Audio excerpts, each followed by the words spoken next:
насыщал бы лояльность ко мне. Не к какому-то формату контента, а именно ко мне, к моему голосу, к моей истории. Чтобы, когда мне нас учат о чем-то рассказывать, я смог там взять их направить, то есть я мог менять темы, направления, потому что, мне кажется, что многие блогеры застревают в каком-то формате, и потом это им мешает расти дальше. Я говорю, да.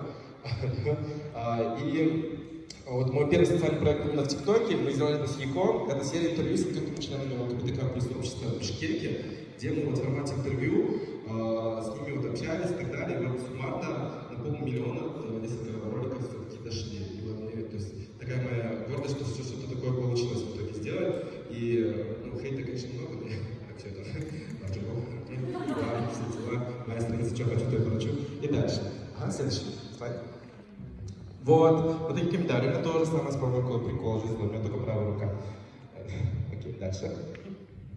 Вот, и, наверное, весь смысл моей презентации в том, что не обязательно быть примером для подражания. Мы все пытаемся не быть проблематичными, мы все пытаемся сказать все правильно, быть идеальными. Girl, it doesn't work like that. Типа, такое, мы все совершаем ошибки, мы все говорим неправильные вещи, мы все от этого, по идее, должны расти. Но и все, что от нас требуется, это просто рассказать свою историю. Нам всем кажется, что мы такие немножечко простые, непонятные, о чем нам рассказывают, но все равно скучная жизнь, у меня ничего не происходит. Но у нас у всех есть элементы, которые бы получили, вот, знаете, все равно, вот, то, что у меня происходит в жизни, наверняка найдет вот какая-то девочка, она никого не видела, никого такого.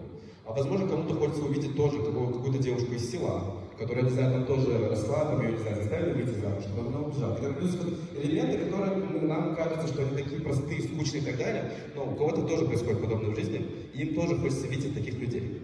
Вот, поэтому, Ошо, на этом я закончу свою передачу.